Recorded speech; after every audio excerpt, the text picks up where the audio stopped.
So it is Friday and we are back for another prediction video. Weirdly enough, we don't actually have much Championship football going on this weekend. We've only got one fixture going on in the Championship, but we do have a lot of FA Cup action going on in the fourth round, which we are here to go ahead and predict. We'll also be talking through some of the action that went on in midweek as well. And we've got a lot of Championship games coming up next midweek as well, which we'll be predicting in the next episode of the Championship Roundup. So as always, get all your thoughts in the comments down below and get your score predictions in for a chance to be involved in the next video. Before we do hop into anything though, I want to give a shout out to our sponsors over at OneFootball. As always, their link will be in the top line of the description down below. Really handy app where you can go ahead and keep up to date with all the latest ongoings in the Championship. Obviously, in midweek, we had quite a few fixtures going on. The only side to win in midweek, though, being my side, Preston North End. That 3 points against Barnsley has taken us back into the top 6. As we all know, the league table is very close at the moment, but the best place to keep up to date with all the FA Cup and Championship action going over the weekend is the OneFootball app. But without any further ado, guys, let's hop into these score predictions. So we'll start out with the FA Cup games, the first of which going on tonight sees Northampton going up against Derby. Northampton currently the lowest ranked club still left in the FA Cup, but they are going quite well in League 2 at the moment. They are sat in the playoff places, and in the third round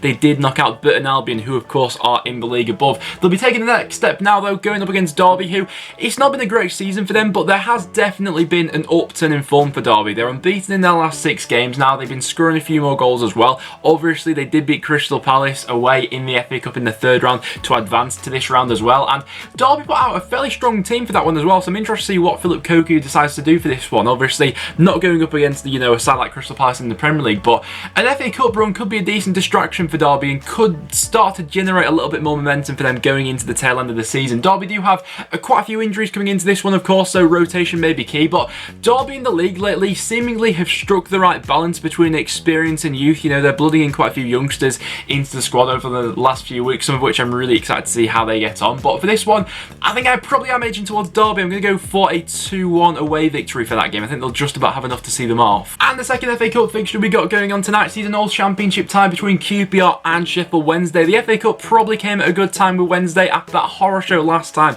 at Hillsborough against Blackburn Rovers. It gives Gary Monk a bit of a chance to rotate the team a little bit and give other people a chance, and then yeah, the less said about that game the better really. Although Massimo Luongo, who did pick up a straight red card in that game, that red card has been rescinded, and so he will be available for selection against his former side. Wednesday will probably be happy that this game is happening away opposed to at Hillsborough. They've been picking up a lot more points on the road than they have at Hillsborough lately. I think they seem to be a lot better at hitting teams on the counter-attack, and when it's them who are given the job of actually taking the game to the opposition, that's where they struggle a little bit. So in that aspect, I could see Wednesday grabbing a few goals, obviously against that QPR defence that has been quite shaky, but QPR will be coming into this one full of confidence. They put 5 goals past Swansea in the third round of the FA Cup. As well as that, they beat Leeds in the last game in the Championship. I believe that Jordan Hugill may be back for this game as well. He scored 2 goals in the last round of the FA Cup, and that forward 4 that they had for that one, I think it was Chair, Pugh and Asai Samuel playing off Hugill. They absolutely tore Swansea to shreds, so if it's that same forward 4 for this one, maybe they could do the same. I think there's going to be goals in this one that always seems to be at Loftus Road. When these two met in the Championship, QPR did beat Wednesday at Hillsborough,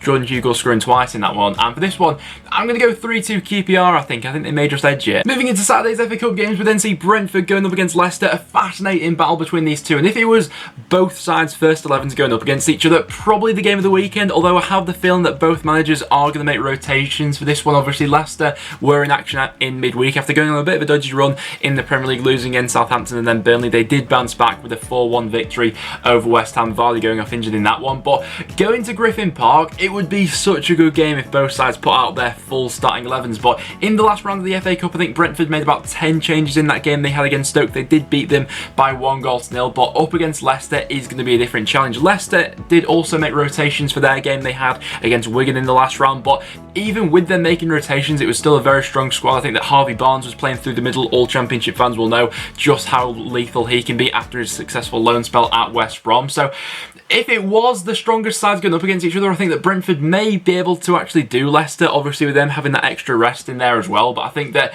with the squad depth that Leicester have got, I'm probably edging towards them and thinking that Brentford are probably going to be more focused on the league. I'm gonna go for, I'm gonna say 2-1 Leicester. I could be wrong on that one though. Then next up we have Coventry going up against Birmingham. Coventry being the home side, despite the fact that this one is taking place at St Andrews. It's a bit of a weird situation, which I'm not sure has ever happened before, but Birmingham will be in their away end for this one, and I mean, what an atmosphere that's going to be. It's just going to be a bizarre one to watch, I have a feeling about, but Coventry on a decent run in League One at the moment. They're unbeaten in the last 7 matches in all competitions, comfortably sat in the top 6 at the moment. Birmingham, I felt like the FA Cup third round came at a good time for them. They were on a bit of a dodgy run in the Championship, but since beating Blackburn have gone unbeaten in the league and are now unbeaten in their last 4 games in all competitions. It would be the most Birmingham thing ever to have this game against Coventry taking place at St Andrews, for them to then go and get a replay, and then the game takes place in the same stadium. So for that reason, I think it's heading that way. I'm going to go for a 1-1 draw. Coventry won't be any mugs, and not to be taken lightly, but Birmingham, I have a feeling will still put out a pretty strong side. They've not really got much to play for in the league, so they may as well go for it. I'm going to say it's going to win 1-1, and it's going to go to a replay at St Andrews. Next up, we then got Millwall going up against Sheffield United. I think a lot of people have just been taken back by how brilliant Sheffield United have adapted to life in the Premier League. In the fixture that these two had last season at the Den, it was a cracking match. Sheffield United walked away with all 3 points after beating them by 3-2, and the majority of players in that Sheffield United starting 11 for that day are now doing the business in the Premier League. I have a feeling that Chris Wilder will probably make a few changes for this one. They did that in the last round, but even their second team is looking very strong, and it's a team that could well hold their own in the Championship. You know, they had Leon Clark and Kellen Robinson up front, the midfield 3 of Mo Besic, Luke Freeman and Ravel Morrison. So Sheffield United definitely have that squad depth in there and can afford to make those changes. Millwall, though, not to be taken lightly, especially at the Den. They are now unbeaten in their last 6 games in all competitions and comfortably got through to the next round of the FA Cup after putting 3 goals past Newport. But Sheffield United, a different proposition. I thought they got really unlucky to lose that game in the way they did against Man City. They put up a really good fight in that one and had some good chances going forward. And for this one, Millwall will give them a good run, but I feel like Sheffield United may just edge it. I'm going to go 2-1 to the Blades. Next up, we then got Portsmouth going up against Barnsley. Portsmouth at the moment sat just outside the playoffs on goal difference in League One, going fairly well, but they have played a lot of football recently. Obviously, they're still in the FA Cup, as well as that, battling for the top 6 in League One, and they're also still in the Football League Trophy. They were in action in that competition in midweek, so possibly rotations we could see for this game, going up against the Barnsley side, who, disappointing in midweek, it has to be said. You know, Preston going to Oakwell and beating them by 3-0. The first real performance under Shrewsbury, where you thought that was shades of Barnsley earlier on in the season. You know, at times Preston were absolutely tearing them apart. It was the first time so far this season that I've seen Northampton set up with a diamond formation, but it was causing absolute havoc throughout midfield. You know, we were targeting a couple of weak points from their back line, and ultimately we had 3 shots on target for that game, and Preston ended up winning it by 3-0. So it was a real hammer blow for them, given the fact that Stoke had won on the Monday as well, so that has put a bit of a buffer between Stoke and the bottom 3, and it does cement Barnsley in that position at the moment. So their focus has to be on the league, but maybe the FA Cup could be a decent distraction for them. To be honest, going up against a side like Portsmouth, and with the way that Barnsley are, I can see goals being scored in this one, and I'm actually going to go for a 2-2 draw. I'm going to say it's going to head to a replay. Next up in the FA Cup, we got another all-championship tie going on between Reading and Cardiff. Reading were in action in midweek, drawing against Nottingham Forest, that game ending as a 1-1 draw. Reading just love conceding late against Forest and then having the dramatic late comeback. This time took them a bit longer than 30 seconds to get that equaliser, but just 3 minutes later they did level things up at the City Ground and picked up what I think was a decent point for them. Both teams on a fairly similar run in the Championship at the moment, just 1 loss in their last 5. There's only 2 points that separates them as well. If you cast your mind back to earlier on in the season though, it was probably Reading's best performance of the season so far that came against Cardiff. They absolutely blew them out the water, beating them by 3-0. It was that game where Puskas was a man possessed. He was finishing everything, had that brilliant solo run and goal, and Cardiff defensively were absolutely all over the place. But since then they have improved defensively, and I don't think there'll be ultimate much in it. I think I could see both sides making changes. Obviously, to get to the 4th round, both sides had to go through a replay. Reading maybe a bit fortunate to get this far after they had that game against Blackpool. Blackpool did have a penalty in the first leg to go on and win it. They missed that, and then Reading won the second leg. Cardiff getting through past Carlisle. But for this one, I think I'm edging towards the home side. I'm going to go 2-1 Reading. Next up, we then got West Ham going up against West Brom. West Brom not going great in the Championship at the moment, despite being top of the table. Their only win in 2020 was in the FA Cup Cup, beating Charlton by 1-0. In that game, they did make quite a few rotations. They sort of went back to basics to a 4-4-2 with Zohore and Austin up front, but those two got the job done and they advanced. Going up against this West Ham side is an interesting one. Since reappointing David Moyes, they've been a bit of a mixed bag. Obviously got absolutely torn apart in midweek by Leicester by 4-1, but there is also the strong possibility that we could be talking about West Ham on the channel next season. They're currently only outside of the bottom 3 in the Premier League on goal difference, so if they don't get their act together for the second half of this season, then these two could be doing the flip, and West Brom going up, West Ham going down.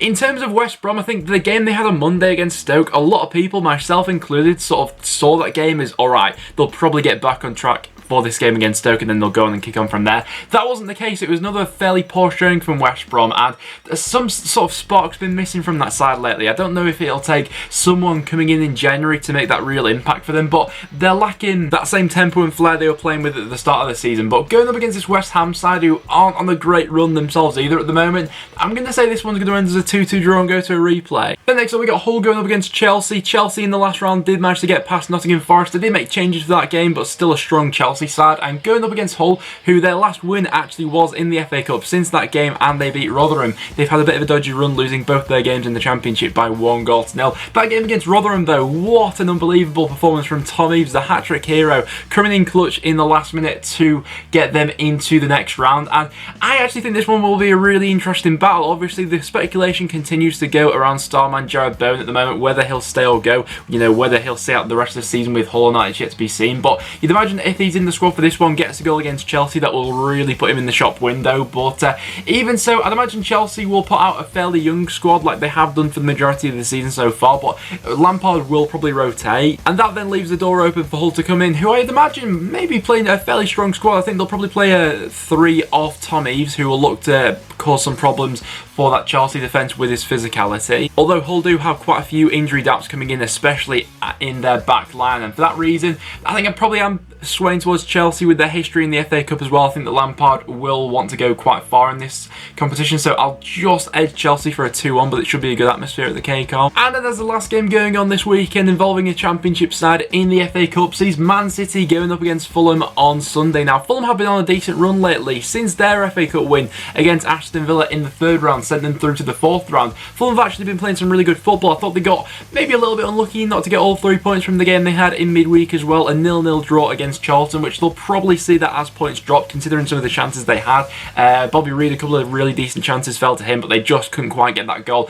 Going up against Man City is a bit of a different proposition though, and I mean, Man City, they have been, you know, faltering a little bit in the league here and there. They've dropped some silly points, and that may give Fulham a bit of confidence. I also think that games like this where Fulham will be on the back foot maybe suits them a little bit more. You know, when we see Fulham trying to take the game to the opposition, they can be a little bit slow in the build-up sometimes, but having those wide plays who can really run at people and catch them out on the break, that could suit Fulham. But Man City, it's a bit of a different challenge from what they've faced so far this season, despite them, you know, having a bit of a fall off from last season. Even when Man City do make rotations, they've still got a ridiculous squad, and you feel like with them not going to win the Premier League, Pep's going to want to target as many of the other competitions that they can still win. So I think Man City probably will get through this, but I think that Fulham will keep it respectable. I'll go 3-1 Man City for that game. But those are all the fixtures that are going on in the FA Cup this weekend that do involve a Championship club. My other FA Cup score predictions you can see on screen there. That's what I'm thinking is going to happen in the other ties which don't involve a Championship club. So get your thoughts in the comments down below, and before we do wrap up today's video,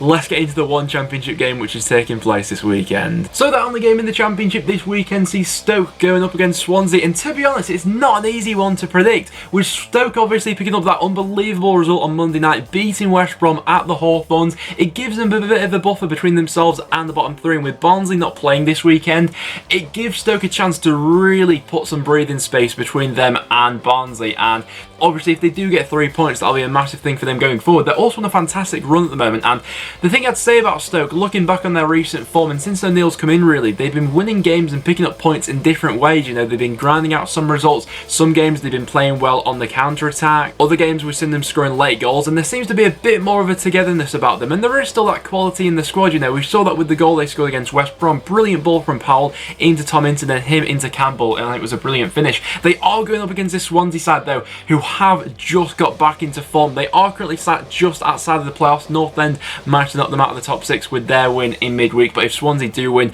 they will go back into the top 6. We mentioned it on the last episode of the Championship Roundup, but that forward 4 that I think Swansea will be playing with for the rest of the season of Brewster, Gallagher in behind, then AU on the right, Selena on the left. I think they're going to score a lot of goals like that, but Stoke were incredibly compact and fantastically defensively against West Brom that I don't know who's going to come out on top for this one. For a score prediction, I think I may be edging towards Stoke, you know. I'm going to go for a 2-1. It's not really been in their nature to be that consistent, so we could see Swansea do them in this one, but I've got a bit of a feeling about them after Monday night. I'm going to go 2-1 Stoke.